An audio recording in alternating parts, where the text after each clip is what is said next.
Hi everyone, আমি হীরা মণ্ডল। আর এই ভিডিওটা স্পেশালি আমার ভাইকে নিয়ে একটা ছোট স্টোরি তোমাদের সাথে শেয়ার করব। ভিডিওটা পুরো देखो, इसको स्किप करो ना। सबसे पहले डॉक्टर मुस्तफ़ा दादा को दिल से थैंक यू सो मच। आपका वजह से मेरा भाई फिर से 2 साल बाद ग्राउंड पे आया और खेलना भी स्टार्ट कर दिया। তোমরা অনেকেই জানো আমার একটা ভাই আছে, আর ও একটা প্রফেশনাল ফুটবল প্লেয়ার। লাস্ট 2 বছর আগে ও ডায়মন্ড হারবারে ছিল এবং 2 বছর ধরে ইনজুরির জন্য ফুটবল খেলতে পারছে না এবং মাঠের বাইরে আছে। ডায়মন্ড হারবারের প্র্যাকটিসে ওর একটা ছোটো ইনজুরি হয়েছিল, অ্যাঙ্কেলে একটা হাড় ভেঙে গেছিলো। ছোট্ট একটা ইনজুরি, অনেক কিছু ভুল অপারেশন, যার জন্য 2 বছর ওকে অপেক্ষা করতে হয়েছিল। ও সাথে আমার ফ্যামিলি আমরা কেউই ভাবতে পারিনি যে ও আবার মাঠে ফিরে আসবে। এমন একটা পর্যায়ে চলে গেছিলো যেখানে সব হোপ, সব আশা আমরা ছেড়ে দিয়েছিলাম। শুধু ভগবানের উপর বিশ্বাস যে আবার সব কিছু ঠিকঠাক হয়ে যাবে। ডিএইচএফসিরই একটা দাদা কাম অফিসিয়াল ওকে একটা ডাক্তারের সন্ধান দিয়েছিল এবং আমার ভাই এমআরআই করে ডাক্তারের কাছে গেছিলো এবং ডাক্তার বলেছিল যে একটা ছোটো অপারেশন করতে হবে, তারপর আবার তুমি তোমার জায়গায় ফিরে আসবে এবং আবার খেলতে পারবে। যখন সব কিছু ঠিকঠাক হয়ে যায় তারপর আমার ভাই আমাকে বলেছিল, দেন আমি গেছিলাম ওর সাথে হসপিটালে যেদিনকে অপারেশন হয় এবং ডক্টর বলে খুব ভালোভাবে হয়েছে এবং সাকসেসফুল। আশা করছি সব কিছু ঠিকঠাক হয়ে আবারও নতুনভাবে মাঠে ফিরতে পারবে। কিন্তু তেমন কোনোটাই হয়নি। প্রথম সার্জারির পর অনেকদিন রিহ্যাব করেছে। রিহ্যাব করার পরও অ্যাঙ্কেলে খিচখিচ করে লাগছিল, বলছিল বারবার করে। তার জন্য আবার ডাক্তার দেখানো হয়। ডাক্তার দেখানোর পর সেকেন্ড ডাক্তারটা বলে যে ওর ভিতরে প্রথম সার্জারি যে করেছে সে ভালো করতে পারেনি, সাকসেসফুল হয়নি। সেকেন্ডবার আমি চেষ্টা করব ভিতরে যে সমস্ত প্রবলেমগুলো আছে কেটে আবার সব কিছু সাইজ করে দিয়ে যাতে ও আবার ঠিকঠাক করে মাঠে খেলতে পারে। যাই হোক, সেকেন্ড সার্জারির জন্য আমরা প্রিপেয়ার হলাম এবং সেকেন্ড সার্জারিটাও সাকসেস হলো। ডক্টর বললো যে না, যে সমস্ত প্রবলেম ছিল আমরা ঠিকঠাক করে দিয়েছি। আশা করছি মাঠে নেমে যাবে, কোনো প্রবলেম হবে না। খুব অবস্থা খারাপ ছিল ভিতরে, এই সমস্ত কথাবার্তা আমাদের বলেছিল। তো আমরা বিশ্বাস করেছিলাম যে হ্যাঁ ঠিক আছে, একবার হয়নি, সেকেন্ডবার হয়তো নিশ্চয়ই ঠিকঠাক হয়ে যাবে, আবারও মাঠে ফিরে আসবে। সার্জারি হওয়ার পর আবার রিহ্যাব স্টার্ট করলো। আবার কিছুদিন রিহ্যাব করার পর দেখছে সেম প্রবলেম, পায়ে খিচখিচ করে লাগছে। তারপর ডাক্তারের কাছে আবার গেলাম, সেকেন্ড ডক্টরটার কাছে। উনি তখন বলছে যে দেখো, যতটা আমি পেরেছি করেছি, আমার মনে হচ্ছে ওর জন্য খেলা চাপ আছে, ওকে ইঞ্জেকশান নিয়ে পেন কিলার ইঞ্জেকশান নিয়ে খেলতে হবে, এরকম একটা কথা বললো। তখন ওনাকে আর কী বলবো। টোটাল 2বার সার্জারি হয়ে গেল ডক্টরের ভুলে। 2টো সার্জারি সাকসেসফুল হয়নি। ইভেন ও পা ফেলে হাঁটতে পারবে কি না ভবিষ্যতে, সেটা নিয়েও একটা বড় প্রশ্ন ছিল। অনেকেই বলেছিল যে হয়তো ভবিষ্যতে হাঁটতে পারবে না ঠিকঠাক করে। ওই সময়টা আমি ইস্টবেঙ্গলে ছিলাম আর আমার একটা বড় ইনজুরি হয়েছিল অ্যাঙ্কেলে। তো ডক্টর মুস্তাফা বলে যে ডাক্তার ছিল ইস্টবেঙ্গলে, উনি আমার সব কিছু দেখাশোনা করছিল। তো ডক্টরকে পুরো খুলে ব্যাপারটা বলি যে এই ব্যাপার, আমার ভাইয়ের এতগুলো সার্জারি হয়েছে, কোনো সাথে সাকসেস হয়নি। তো ডক্টর বললো রিপোর্টগুলো দেখাও। রিপোর্টগুলো ওনাকে দেখানোর পর বললো একটা এমআরআই করো। যে লাস্ট একটা এমআরআই যখন করলাম, করে ওনাকে দেখালাম, দেখানোর পর উনি বললো একটা লিগামেন্ট ড্যামেজ আছে বোনের ভিতরে। বোন তো জুড়ে গেছে, হাড়টা জুড়ে গেছে, হাড়ের ভিতরে লিগামেন্ট ড্যামেজ আছে। তো প্রথমে ওকে এখন আমি একটা ইঞ্জেকশান দেবো। ইঞ্জেকশানে যদি কাজ হয় তো খুব ভালো। ইঞ্জেকশানের পর মোটামুটি 1-2 মাস ওকে ভালো রিহ্যাব করতে হবে। তারপর বোঝা যাবে যে ওর কী অবস্থা। সেই অবস্থা বুঝে আমরা পরবর্তী স্টেপ নেব। কিন্তু ইঞ্জেকশান দেওয়ার পর কোনো কাজ হয়নি। অনেক রিহ্যাব করা হয়েছিল, এখান থেকে ব্যাঙ্গালোর পাঠিয়েছিলাম ওকে, ব্যাঙ্গালোর রিহ্যাব করলো, কলকাতায় রিহ্যাব করলো।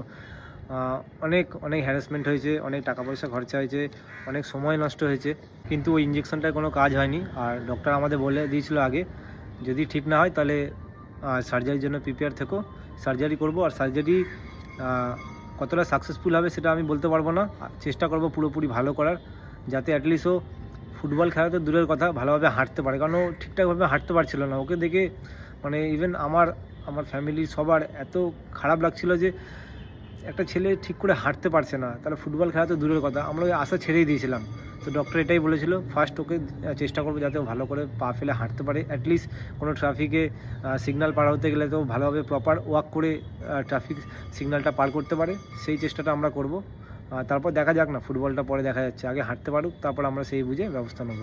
সো যাই হোক, ডক্টর যেহেতু বোম্বের, ওনার হসপিটালও বোম্বে আছে, তো উনি বললো বোম্বে আসতে হবে, ওখানেই সার্জারি হবে। তো আমরা প্রিপেয়ার হয়ে ওখানে পাঠালাম ভাইকে। আমি আর যাইনি, ভাই একা গেছিলো এবং ওখানে ডক্টর বলেছিল কোনো অসুবিধা নেই, আমি সব কিছু ব্যবস্থা করে দেবো। আর সত্যি ডক্টর সব কিছু ব্যবস্থা করে দিয়েছিল। ও আগের দিন গিয়েছিল ওখানে, দেন সার্জারি করার পর ওই সার্জারি রুম থেকেই, মানে ওটি রুম থেকেই ডক্টর আমাকে মেসেজ করেছিল, যে এখন আমার মনে পড়ে যে हीरा सर्जरी सक्सेसफुल हुआ, अभी सब कुछ भगवान के ऊपर प्रे करो, देखते कितना जल्दी वो वापस आ सकता है।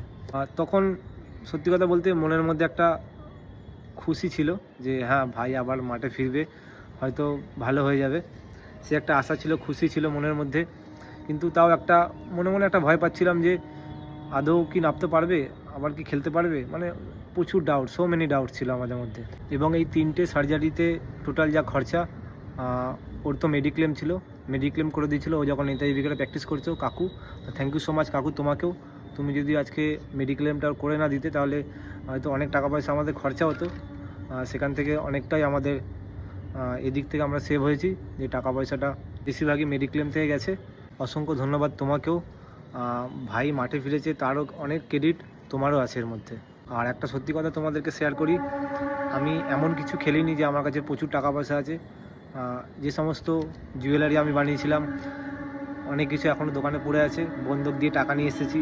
ইভেন আমার যে ছোট দি, অবভিয়াসলি দিদিরা চায় সবসময় ভাইরা ভালো থাকুক, এবং ভাইয়ের ইনজুরি হয়েছে, এতদিন ধরে পড়ে আছে বাড়িতে, আর একটা ভাই শুধু খরচা করছে, তার উপরে এত কিছু প্রেশার। আমার ছোট দিও অনেকভাবে হেল্প করেছে। ইভেন ওরও যত জুয়েলারি ছিল, বেশিরভাগ জুয়েলারি ও দোকানে দিয়েছে, পয়সা নিয়ে এসে সেটা ভাইকে দিয়েছিল, যাতে ও 3 নম্বর সার্জারির পর রিহাবটা ভালো করে করতে পারে। এই 2 বছর শুধু টাকা পয়সা দিয়ে হেল্প না, মানে সব দিক থেকে এভরিথিং, যা যা প্রবলেম হয় সব রকম সাহায্য আমার ফ্যামিলি করেছে আমার ভাইকে সুস্থ হয়ে যাওয়ার জন্য। দিদি, ওর কিছু বন্ধুবান্ধব আছে যারা ওর পাশে ছিল, সবসময় ওকে সাপোর্ট করেছিল। আজকে এই খুশির দিন, এটা শুধু ওর একার ক্রেডিট না, এর পুরো ক্রেডিটটা আমার ফ্যামিলি, স্পেশালি ডক্টর, সাথে ভগবানের কৃপা, ভগবানের ভালোবাসা, ভগবানের আশীর্বাদ, আর বন্ধুদের support. Thank you so much তোমাদের সবাইকে। তোমরা যদি না থাকতে তাহলে আমার ভাই আবার মাঠে ফিরে আসতো না, বা আবার আগের মতো ফুটবল খেলতে পারতো না। সবথেকে বেশি চ্যালেঞ্জ ছিল যে ইনজুরিটা যার হয়েছিল এবং যার হয়, স্পেশালি সে বুঝতে পারে যে ইনজুরি হলে কারা পাশে থাকে, কারা পাশে থাকে না। নিজের সাথে একটা অনেক বড় চ্যালেঞ্জ, লাইফের চ্যালেঞ্জ, কীভাবে আবার কামব্যাক করব। এটা একটা দুটো দিন না, বা 1 মাস 2 মাস 6 মাস 1 বছর না, 2 বছর, 2 বছর না খেলে ইনজুরি নিয়ে বাড়িতে বসে থাকা, এটার যা কষ্ট একমাত্র সে প্লেয়ারই জানে, যার সাথে এগুলো হয়েছিল। তার পেশেন্স, তার হার্ডওয়ার্ক, তার চিন্তাভাবনা, মানে আনবিলিভেবল। খুব টাফ সিচুয়েশান, তোমাদের আমি এক্সপ্লেন করতে পারছি না। যারা ইনজুরি হয়েছে তারা নিশ্চয়ই জানো যে এই জায়গাটা ওভারকাম করে বেরিয়ে আসা খুব টাফ। আমি আমার ভাইয়ের পাশে আছি বলে বলছি না, বা আমার ফ্যামিলি আমার ভাইয়ের পাশে আছে বলে বলছি না। একটা গরিব ঘর থেকে কোনো প্লেয়ার যখন উঠে আসে, যখন তার ইনজুরি হয়, যদি সাপোর্টে কেউ না থাকে তাহলে প্লেয়ারটা কী করবে? ফুটবলটা কন্টিনিউ করতে পারবে? এত টাকা পয়সা খরচা, এত দিনের ব্যাপার, ফ্যামিলির চাপ, ইভেন আস্তে আস্তে বয়স বাড়ছে, সব দিক থেকে এত প্রেশার। যদি কোনো গরিব ঘরের ছেলে এটা হতো, আমি এটা 100% লিখে দিতে পারতাম যে সে আর কামব্যাক করতে পারতো না। কারণ 2 বছর অপেক্ষা করা মানে, প্রথম সার্জারি ফেল হলো, হয়তো অন্য কোনো ছেলে হলে বলতে যখন সাকসেস হয়নি, থাক আর ফুটবল খেলবো না, কাজ করব। সেটা থেকেও যদি বেরিয়ে আসে, যদি মনে করেন না আরেকবার করি, 2বার সার্জারি করলো, সেটাও যখন ফেল্ড হলো, তখনও সে ভাববে যে না আর সার্জারি করবো না, এবার কাজকর্ম করি, ফুটবল আর খেলবো না। এরকম বহুত এক্সাম্পল আছে, বহুত উদাহরণ আছে যাদেরকে আমি নিজের চোখে দেখেছি, 1বার 2বার ইনজুরি হয়ে যাওয়ার পর আর ফুটবলটাই কন্টিনিউ করেনি। বাট আমার ভাই, ওর লড়াইকে আমি কুর্নিশ জানাই, সাথে আমাদের সাপোর্ট, সবার ভালোবাসা, সবার আশীর্বাদ ছিল বলে ওই লড়াইটা লড়তে পেরেছে এবং ও লড়াইটা জিততে পেরেছে। डॉक्टर मुस्तफ़ा दादा, again thank you so much, thank you very much. आपको थैंक यू बोल के मैं छोटा करना नहीं चाहता हूँ, फिर भी ये बोलना पड़ता है। अगर आपने हम लोगों का सामने भगवान के जैसा खड़ा नहीं होता और होप नहीं दिखाता था हम लोग को, क्योंकि हम लोग तो होप छोड़ ही दिया था कि वो फुटबॉल खेल पाएगा कि नहीं। आपने होप दिखाया कि हाँ नहीं, हो सकता है, कर सकता है, हम लोग ट्राई करेगा। वो बात अभी भी मेरा दिल पे बसता है, इसीलिए हमेशा ग्रेटफुल रहूँगा आपके पास पूरा ज़िंदगी भर। ऐसे ही आप प्लेयर लोगों का पास रहो, सपोर्ट करो और होप दिखाओ। जो प्लेयर लोग होप छोड़ देता है और ये सिखाओ कि गिव अप नहीं करना है, हार्ड वर्क करना है, पेशेंस रखना है और भगवान के ऊपर विश्वास करना है। बस आज मेरा भाई का बर्थडे है, आपके तरफ से मेरा भाई का सबसे बेस्ट गिफ्ट है उसका लाइफ में कि वो फिर से वापस ग्राउंड पे आया, अभी खेलने स्टार्ट कर दिया। अपना ध्यान रखो, ख्याल रखो। Love you so much and see you soon.